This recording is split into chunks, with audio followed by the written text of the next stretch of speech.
हम सत्य का संग या शास्त्र के अनुसार किसी महापुरुष के सानिध्य में करते हैं या शास्त्र का अनुशीलन करके जब तक हम अपने जीवन में सत्संग में अनेक महापुरुषों से सुनते रहेंगे उससे ज्ञान प्राप्त होता है, लेकिन निश्चित रूप से आपकी एक निष्ठ होने के लिए आपको विशेष रूप से एक मार्गदर्शन की जो आवश्यकता होती है, इसी सत्संग से हमें सद्गुरु की प्राप्ति हो जाती है। उन्हीं महापुरुषों में केवल एक को चयन कर करके हम उनको सद्गुरु के रूप में अपने जीवन में वरण करते हैं और उसके बाद सत्संग का जो व्यावहारिक धरातल है, हमारी व्यवहार की शुद्धि से लेकर पारमार्थिक स्थिति तक पहुंचाने में सद्गुरु ही यह कर पाते हैं। आपकी व्यवहार की शुद्धि सत्संग से सुनते सुनते हो सकता है, लेकिन पारमार्थिक स्थिति तक पहुंचने के लिए सद्गुरु की आवश्यकता होती है, जो कि इसी सत्संग से हमें प्राप्त होता है। और जब तक हमारे जीवन में सद्गुरु नहीं होंगे तब तक हमारे जीवन का जो परम लक्ष्य अपने स्वरूप का बोध करना, पारमार्थिक स्थिति, आत्मा का साक्षात्कार करना, या हम कह सकते हैं परमानंद की प्राप्ति करना, इस स्थिति तक पहुंचने के लिए एक साधक को सद्गुरु की आवश्यकता पड़ती है। इसलिए यह सत्संग हमारे जीवन में सत्संग की उपलब्धि होने के कारण ही हमें सद्गुरु प्राप्त होते हैं। सत्संग प्रायः सुनते सुनते हमारे भीतर विवेक जागृत होता है कि हमें अनात्म पदार्थ को त्याग करके अपने आत्मा की ओर, अपनी आंतरिक स्थिति जो हमारा अपना स्वरूप है, अपने आंतरिक यात्रा की ओर हम चलते हैं। उनके बताए हुए साधना या उद्देश्य निर्देश के अनुसार से हमारा शास्त्र सनातन धर्म में शास्त्र की भाषा सामान्य रूप से समझना बहुत कठिन है। जो हमारा शास्त्र बतलाता है वह जरूरी ही नहीं कि हम जो शास्त्र कहना चाह रहा है हम उसे स्वयं ही पढ़ के उस अर्थ को समझ पाए, यह संभव नहीं है। इसलिए हमारे जीवन में यदि हम चाहते हैं कि बिना गुरु के, एक बिना सही गुरु के हम अपने जीवन को पारमार्थिक स्थिति तक ले जाना चाहते हैं, अंतिम स्थिति तक, अपने स्वरूप स्थिति तक ले जाना चाहते हैं, तो सद्गुरु की आवश्यकता होती है। और सद्गुरु ही बिना सद्गुरु के उस आंतरिक स्थिति की यात्रा में आप पहुंच पाने में असमर्थ हो जाते हैं। उस शास्त्र की गूढ़ रहस्य जो हमारा शास्त्र बतला रहा है, उनकी शब्द सद्गुरु के शब्द के द्वारा ही उस शब्द की आरूढ़ होकर हम उसे समझ पाते हैं। यह साधक की बस की बात नहीं है तो वह शास्त्र जो बताया जा रहा है वहाँ उस तत्व का सही हमें यह बिना सद्गुरु के हमारे जीवन में यहाँ उसे समझ पाए। इसलिए प्रथम धरातल है कि संत महापुरुषों का हमें आदर करना चाहिए और उनके प्रति हमारा सम्मान भाव होना चाहिए, तभी हमारे भीतर अंतिम स्थिति तक पहुंच पाने में समर्थ हो पाते हैं। जब तक हमारे भीतर ईश्वर के प्रति या आध्यात्म के प्रति या संत महात्माओं के प्रति श्रद्धा और भक्ति हमारे भीतर नहीं होगा, तब तक हम उस सत्संग में पहुंच ही नहीं पाएंगे। सत्संग में किसका चर्चा होता है?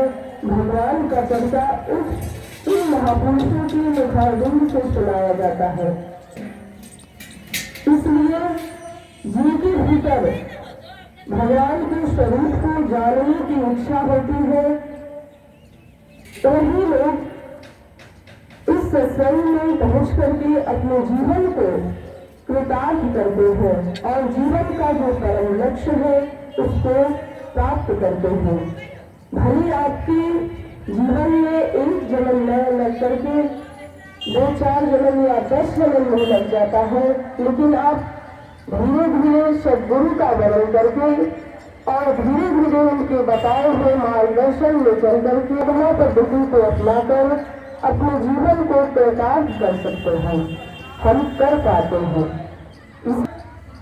हम सभी लोगों को सत्संग परम आवश्यक है जीवन में। जहाँ भी सत्संग हो रहा है और परम पूज्य प्रशांत गुरुदेव बाबा के द्वारा यह स्थापित ज्ञान मार्ग सत्संग है, जहाँ की तत्व का विचार होता है। यह बहुत सुलभ से कठिन होता है। ज्ञान मार्ग सत्संग अर्थात तत्वों पर विचार करना। आपको सामान्य रूप से कथाएं बहुत जगह उपलब्ध हो जाती है, लेकिन तत्व का विचार करके अपने जीवन में उस कथा की धरातल से आप ऊपर उठेंगे, तब आप तत्व का विचार जो है उसको समझ पाने में आप समर्थ होते हैं। इसलिए इस मार्ग से एक साधक को या जो चाहता है अपने जीवन को कृतार्थ करना, इस मार्ग से सबको गुजरना ही एक दिन पड़ेगा। इसलिए हमारे जीवन में यह सत्संग बहुत दुर्लभता से प्राप्त होता है। हम सभी लोगों को यह सत्संग परम पूज्य गुरुदेव बाबा के जो आज हम सभी लोग सत्संग सुन रहे हैं, इस तत्व का विचार होता है इस मंच से। यह कथाएं उस तत्व को समझाने के लिए किया जाता है, न कि यह प्रधान रूप से कथा का प्रमुखता है। आप उस तत्व को समझने के लिए जीवन तत्व, पंच तत्व, इन सारे तत्वों को समझ करके प्रकृति से बना यह हमारा शरीर है, मूल प्रकृति। तब हम जब इन सारे तत्वों को समझेंगे, तब हम अंतिम तत्व जो परम तत्व आत्मा है उसको समझ पाने में समर्थ हो पाते हैं। इसलिए जहाँ भी सत्संग की उपलब्धता हो वहाँ अवश्य ही सुननी चाहिए, लेकिन यदि ज्ञान मार्ग सत्संग और इस मंच से जो हम सभी लोग को अभी भी उपलब्ध है, इसमें जरूर ही और अवश्य ही सुनना चाहिए और अपने जीवन को कृतार्थ करना चाहिए। और जा घर में गुरु भक्ति है, संत है मेहमान, ता घर प्रभु डेरा दिया, जीते जी भगवान। इसलिए जहाँ संतों का आदर होता है और जहाँ सत्संग होता है उस घर में प्रायः भगवान जन्म लेते हैं। इन शब्दों के साथ अपनी वाणी को यही पे ध्यान देती हूँ। श्री सद्गुरुदेव बाबा के चरणों में नमन करते हुए आप सभी को एक साथ नमो नारायण। बोलिए प्रेम से श्री सद्गुरु महाराज की जय। विरोध भाई को साइन कर दो। अब ब्रह्मचारी जी ऑफ कीजिए माइक ऑफ। बाहर बस हाँ।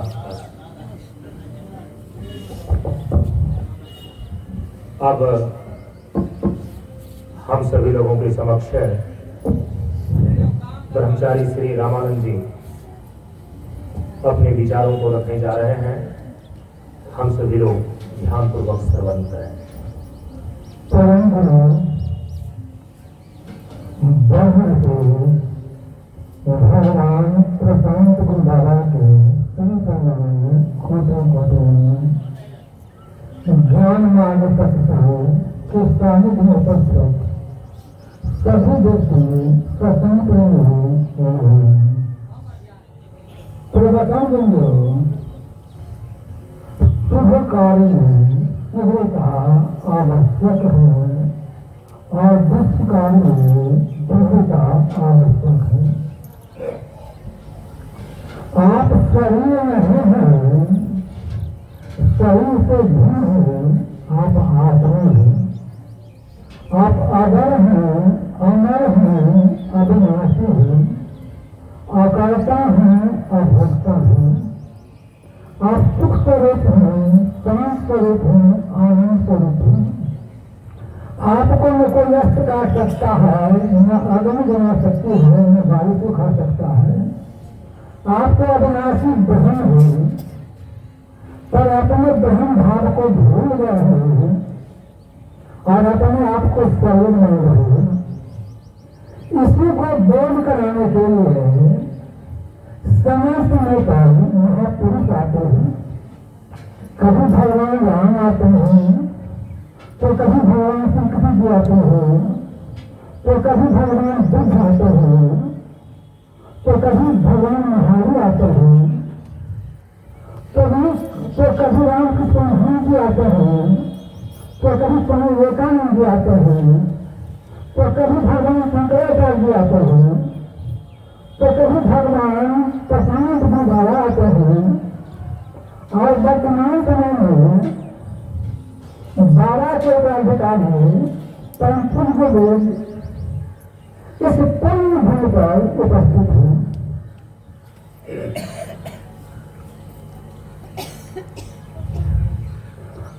आप अपनी आंखों से जो कुछ देख रहे हैं वह प्रकृति कहलाती है। आपका शरीर भी प्रकृति कहलाती है, जो 5 तत्वों से बना हुआ है। धरती, जल, अग्नि, वायु और आकाश। इन्हीं 5 तत्वों से मनुष्य का शरीर बना हुआ है और इन्हीं 5 तत्वों से संसार के सही जीवन का शरीर बना हुआ है।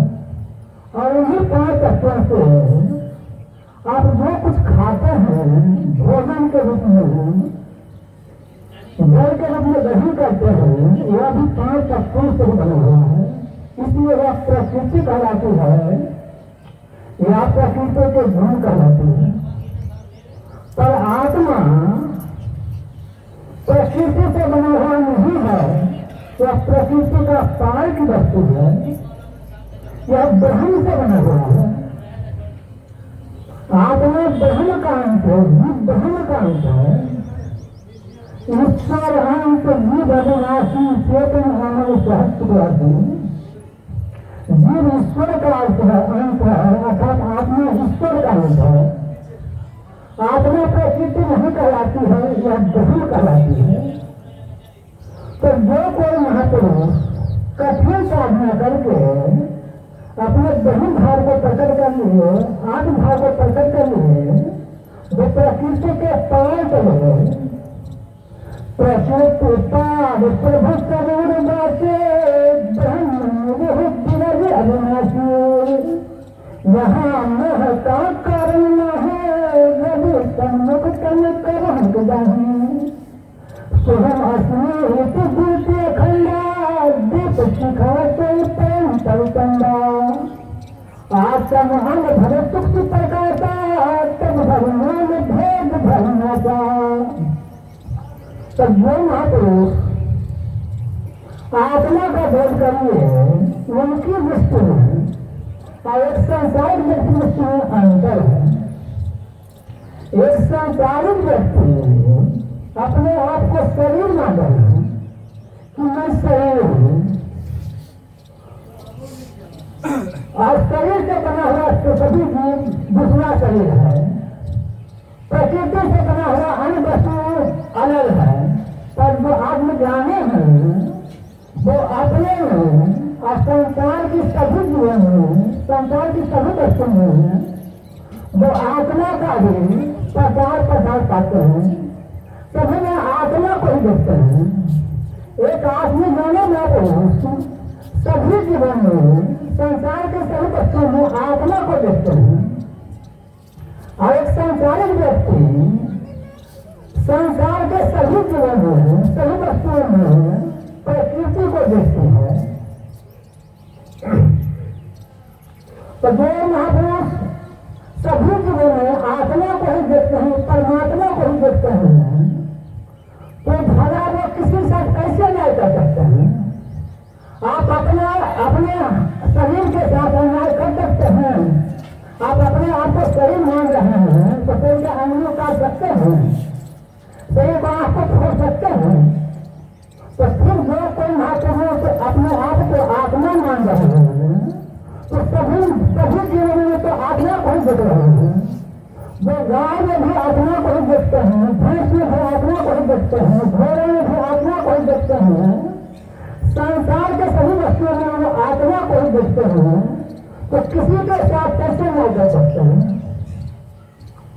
बच्चों में सभी संस्कार सोई हुई अवस्था में रहता है, इसलिए उसमें छाए का संस्कार डाला जाता है। और छाए के संस्कार विकसित होने पर गुड़ाई के संस्कार बढ़ जाते हैं। जैसे बड़े वृक्ष की उपस्थिति में छोटा पौधा विकास नहीं कर पाता, इसलिए शुभ काल में शुभता आवश्यक है और दुष्ट काल में शुभता आवश्यक है। इन्हीं शब्दों के साथ संपूर्ण द्वारा को नहीं करते हुए अपने भावों को विधान देता हूँ। आप सबों के साथ बोलें।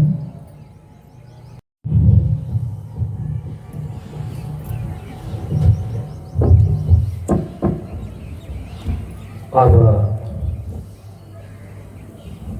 हम सभी लोगों के समक्ष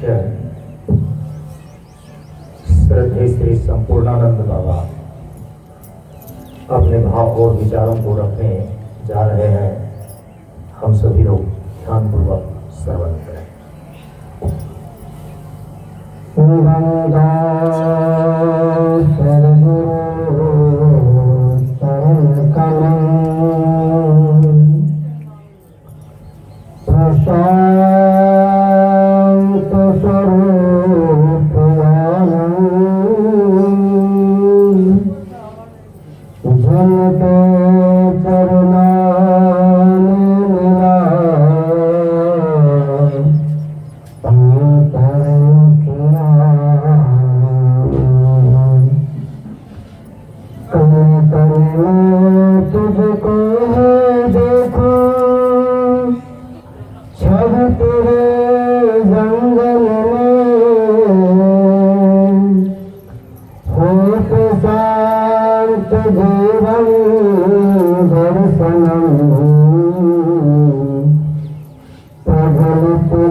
सदा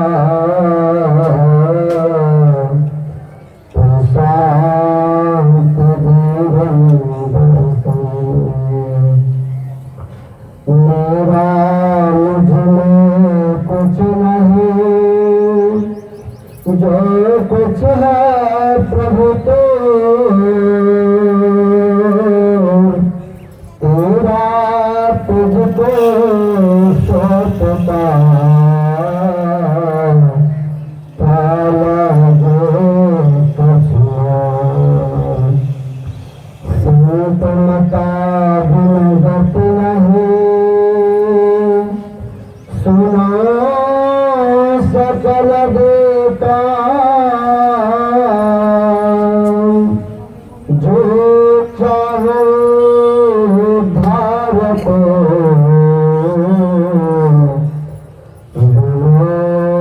संत संतान बोले प्रेम साथी सदगुरु भगवान की जय। प्रशांत जीवन दर्शनम परम पूज्य परम आराध्य प्रशांत गुरु बाबा के शिष्यों में उनके संग माता का करते पिता के परम को बारंबार नमस्कार। सत्संग अर्थ पुस्तकों को सभी धनावाली सत्संग और बुद्धिजनों और भाइयों ये हंस की बात है जो अपने अपने स्थान अपने दूर स्थान पर सत्य का कार्यक्रम कोई को रखता है। छोटा सा शब्द है सत्संग। सत्य का संग करना बड़े बड़े जन्मों की बात आती है, तो एक जन्म की बात नहीं है। भगवान श्री राम ने कहा तुलसी बाबा ने लिखा है बड़े भाग मानुष करता रहा बोलिया तो सब ग्रंथ में दावा सागर धाम मोक्ष कर द्वारा ताल में जाने पर मोक्ष समाना। इसका सार है सत्संग। छोटा सा संग, छोटा क्या है सत्य। सत्य कहाँ है? हम सबों के पास है। संग नहीं कर पाते के कारण हम लोग अलग अलग भिन्न भिन्न रूपों में देखते हैं, क्योंकि इसी सत्य को संग धारण करने के बाद जब हम देश के बातों में बोलते हैं उससे मैं कहता है तो फिर तो परमात्मा तो आप खुद हैं और खुद होने के बाद हम दोनों एक ही। जब तक मैं एक नहीं हो जाता हूँ तब तक मैं भिन्न भिन्न रूपों में दिखाई पड़ता हूँ। इसलिए कहता है कर अभ्यास के जन्मत भूतदान रत्नी आदत को सीधे पर बड़े भाग मानुष चलता है। मनुष्य का तन जो मिला है बड़े बड़े काम करते हैं लेकिन छोटा सा काम नहीं कर पाते हैं, क्योंकि एक जन्मों की बात नहीं है।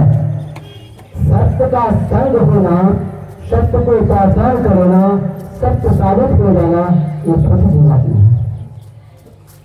इसी के लिए हम सभी लोग अनेकों तरह से उसको कहते रहते हैं कि बड़े भाग मनुष्य कर जाना क्या क्या करने से, क्योंकि मनुष्य का तन तो निराजन ये कर्म तो एक है नहीं।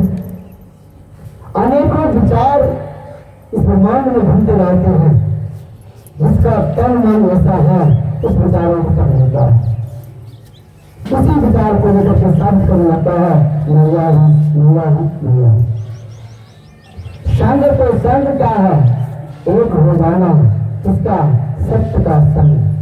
एवं आत्मा ब्रह्म जब कहते हैं परमात्मा तो मेरे साथ ही है, आत्मा ही ब्रह्म है, तो ये दोनों हो तो नहीं तो करके देखो ठीक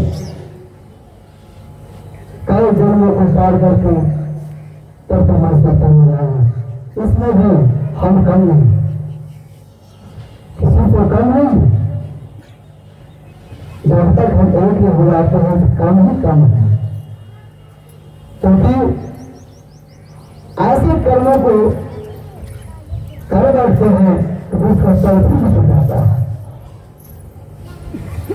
क्योंकि बारंबार नत्र ही नर्तन हमारे शास्त्रों में बताया है तो बड़े भाग मनुष्य कर पावा, यह बारंबार नहीं होता है तन मनुष्य का। इसलिए इसी करने आप कुछ भी कर सकते हैं अच्छा या बुरा। बुरा तो ऐसे हो जाता है, अच्छा करने में जितना प्रयास करना पड़ता है, दुख सहना पड़ता है, तप करना पड़ता है, तभी एक साथ सही होने का अभ्यास और प्रयास करने से होता है। इन शब्दों के साथ अपनी वाणी को बांध दे रहा हूं। सभी उपस्थित आदमियों के साथ